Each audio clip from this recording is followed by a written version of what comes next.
নমস্কার, কৃষ্ণ কথাতে আপনাদের সবাইকে স্বাগত। আজকের এই ভিডিওতে একটি কাহিনীর মাধ্যমে আপনারা জানতে পারবেন অগাধ বিশ্বাসের সাথে কিভাবে স্বয়ং শ্রীকৃষ্ণের নাম নিয়ে 3 বার হাততালি দিলে স্বয়ং শ্রীকৃষ্ণ বিপদ থেকে পরিত্রাণ করেন। যখন আপনি খুব বিপদে পড়বেন, হতাশা গ্রাস করবে আপনাকে, নিজের উপর বিশ্বাস উঠে যাবে, তখনও ভগবান শ্রীকৃষ্ণের প্রতি অগাধ বিশ্বাস রাখবেন এবং তার নাম স্মরণ করার পূর্বে শ্রদ্ধা ভক্তি সহকারে মনে মনে তার প্রার্থনা করুন।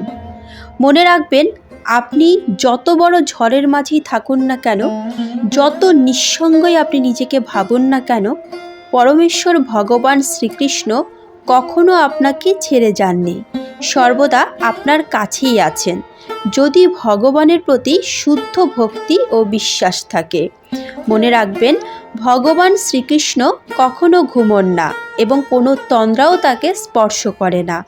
সব সময় তিনি আপনাকে দেখছেন এবং আপনার কোনো প্রার্থনা তিনি অপূর্ণ রাখবেন না। আপনি যদি আপনার বিপদের মধ্যেও ভগবানের প্রতি শুদ্ধ ভক্তি ও অকুতোভয় বিশ্বাস রাখতে পারেন, তাহলে ভগবানও আপনার পাশে থেকে সেই বিপদ থেকে উদ্ধার করবেন। এতে দ্বিমতের কোনো জায়গা নেই। চলুন তাহলে শুরু করা যাক আজকের এই ভিডিও শুরু করার আগে যারা এই চ্যানেলে নতুন, তারা অবশ্যই চ্যানেলটিকে সাবস্ক্রাইব করে পাশে থাকবেন। কমেন্টে রাধা মাধবের জয়গান করতে ভুলবেন না যেন। ভিডিওটি ভালো লাগলে অবশ্যই একটি লাইক করবেন। তাহলে চলুন শুরু করা যাক আজকের এই ভিডিও। এটি একটি কৃষ্ণ ভক্ত সাধারণ কমলের গল্প। কমল নামে এক ভক্ত ছিল। তারা খুব গরিব ছিল, ঠিকমতো খেতে পারত না, কিন্তু রাধা গোবিন্দের প্রতি বিশ্বাস ভক্তি ছিল। এক পুত্র, এক কন্যা, স্ত্রী সহ 4 জন পরিবারের সদস্য। একদিন স্ত্রী বলছে, ওগো, আজ ঘরে কিছুই নেই, কি দিয়ে রাধা গোবিন্দের সেবা করব? কমল বলল, দেখি কিছু জোগাড় করতে পারি কিনা। কমল চলে গেল বাইরে। এদিকে স্ত্রী এক মনে এক প্রাণে ভক্তি ভরে চোখে জলে গোবিন্দকে ডাকছে। হে গোবিন্দ, তোমার সংসার তুমিই দেখো, দয়া করো প্রভু। এদিকে ছোট ছেলে বলছে, মা গো, খুব খিদে পেয়েছে, কিছু খেতে দাও মা। মা বলছে, দেখো, তুমি ভগবানের কাছে চেয়ে দেখো। তখন ছেলেটি পূজার ঘরে ভগবানের মূর্তির কাছে গিয়ে সরল মনে বলছে, হে কৃষ্ণ, আজ কিচ্ছু খাওয়া হয়নি, কিছু খেতে দাও, খুব খিদে পেয়েছে। খিদের কষ্টেতে ছেলেটি সেখানেই ঘুমিয়ে পড়ে।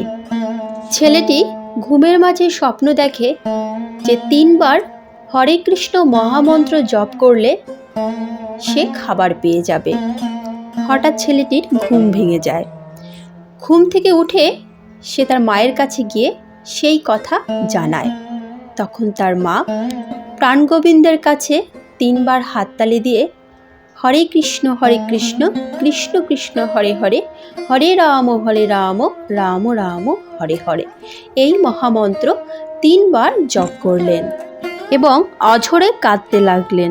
এদিকে ভগবান ভক্তের কষ্ট দেখে আর থাকতে পারলেন না। তিনি ছোট ছেলেটির ডাক শুনলেন। তখন ভগবান মানুষের রূপ ধারণ করে আসলেন। এসে বললেন, হ্যাঁ গো, এটা কি কমলদের বাড়ি? কমলের স্ত্রী বলছে, তুমি কে গো?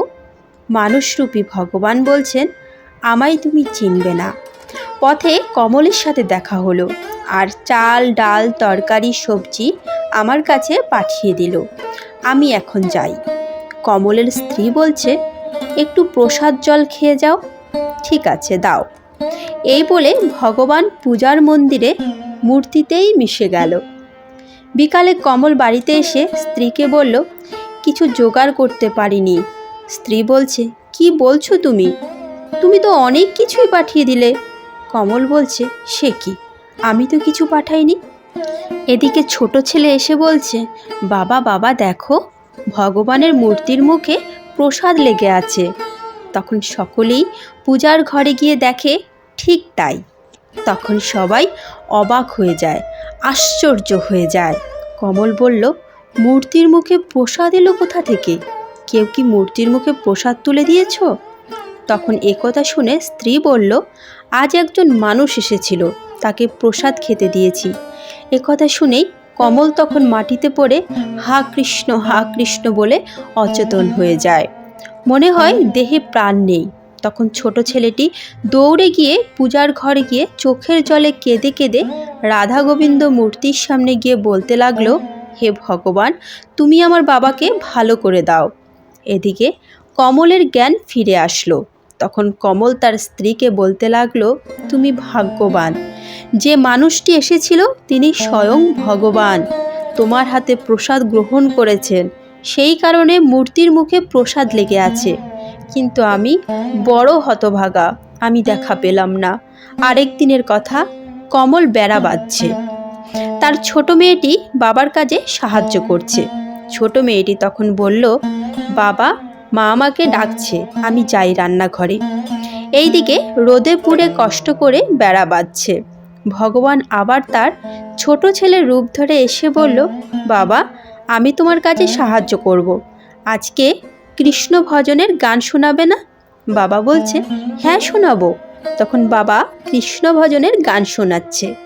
অপূর্ব সুন্দর গান শেষ হলো, বেড়া বাঁধাও শেষ হলো। তখন ছোট ছেলে এসে বলছে, বাবা, তোমার বেড়া বাঁধা শেষ? বাবা বলছে, হ্যাঁ, তাই তো, তুই আমাকে সাহায্য করেছিস, তাই তাড়াতাড়ি শেষ হয়ে গেল। ছেলেটি বলল, কই না তো, আমি তো গীতা পড়ছিলাম, আমি এখানে আসিনি। তখন মেয়েটি এসে বলছে, বাবা, দেখো, ভগবানের মূর্তির হাতে তোমার বেড়া বাঁধার দড়ি। বাবা বলছে, চল তো দেখি। পুজোর ঘরে গিয়ে দেখে ঠিক তাই। তখন কমল নয়ন জলে ভেসে বলছে, হে ভগবান, তোমার এত দয়া, আমি অনাহারে ছিলাম বলে মানুষ রূপে তুমি এসে খাবার দিয়েছিলে। বেড়া বাঁধতে কষ্ট হবে বলে তুমি আমার ছেলে রূপে এসে আমাকে সাহায্য করলে। তখন সবাই মিলে ভগবানের স্তব আরতি পূজা করে। কিছুদিন পরের কথা, কমলের অনেক বয়স হয়ে যায়। কমল অসুখে বিছানাতে পড়ে যায়। বিছানা থেকে উঠতে পারে না। স্ত্রী, মেয়ে, ছেলে কান্নাকাটি করছে। কমল বিছানাতে ঘুমিয়ে ঘুমিয়ে বলছে, আমার আপন কেউ নেই। এদিকে পূজার ঘর থেকে সকলেই এক শব্দ শুনতে পেল। কে বলছে, কে নেই, আমি তো আছি। তখন ছেলেটি তাড়াতাড়ি পূজার ঘরে গিয়ে দেখছে কেউ নেই। ছেলেটি বাবার কাছে গিয়ে বলছে, বাবা, দেখো, মূর্তির চোখে জল। তখন কমল বুঝতে পারে আমি কাঁদছি, তাই ভগবানও কাঁদছে। সবাই তখন ভগবান মূর্তিতে একদৃষ্টে চেয়ে থাকলো। ভক্তদের কষ্ট সবসময় ভগবান অনুভব করেন। হরে কৃষ্ণ। এবার শোনা যাক গীতার কয়েকটি অনুপ্রেরণামূলক উক্তি। শ্রীমদ্ ভগবদ্গীতায় বলা হয়েছে যে আমাদের প্রত্যেকের জীবনের 3টি মন্ত্র মনে রাখা জরুরি। এই 3টি মন্ত্র হলো, খুব আনন্দের সময় কাউকে কোনো প্রতিশ্রুতি দেবেন না, খুব রেগে গিয়ে কাউকে কোনো উত্তর দেবেন না, এবং খুব দুঃখের সময় কোনো সিদ্ধান্ত নেবেন না। শ্রীকৃষ্ণ বলেছেন, যে ব্যক্তি পরিষ্কার ও সোজাভাবে কথা বলেন তার কথা অনেক সময় রূঢ় লাগতে পারে, কিন্তু তিনি কখনো কারোর সঙ্গে প্রতারণা করেন না। অনেক সময় আমরা জীবনের কোনো বড় সমস্যা থেকে এমনভাবে বেরিয়ে আসি যেন কেউ আড়ালে থেকে আমাদের সাহায্য করছে। এই অদৃশ্য শক্তিই হলো ভগবান। শ্রীকৃষ্ণ গীতায় বলেছেন যে রাগ খারাপ, কিন্তু যেখানে রাগ দেখানো দরকার সেখানে রাগ দেখানো উচিত। না হলে যারা খারাপ কাজ করছে তারা কখনো বুঝবে না যে এটা তাদের করা উচিত নয়। আপনি রাগ না দেখালে তারা সবসময় অন্যায় করেই যাবে।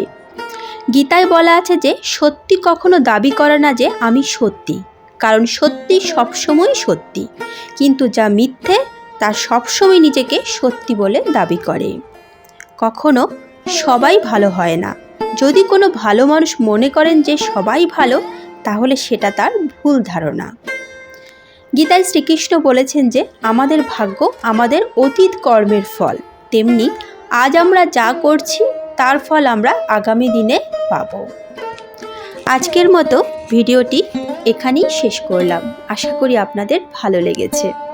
তাহলে আজ এ পর্যন্তই, দেখা হচ্ছে পরবর্তী ভিডিওতে। ভালো থাকবেন, সুস্থ থাকবেন। জয় শ্রীকৃষ্ণ। রাধে রাধে। সবশেষে আমার সাথে বলুন সেই মহামন্ত্র শুধু একবার, হরে কৃষ্ণ কৃষ্ণ কৃষ্ণ হরে হরে, হরে রাম রাম রাম হরে হরে।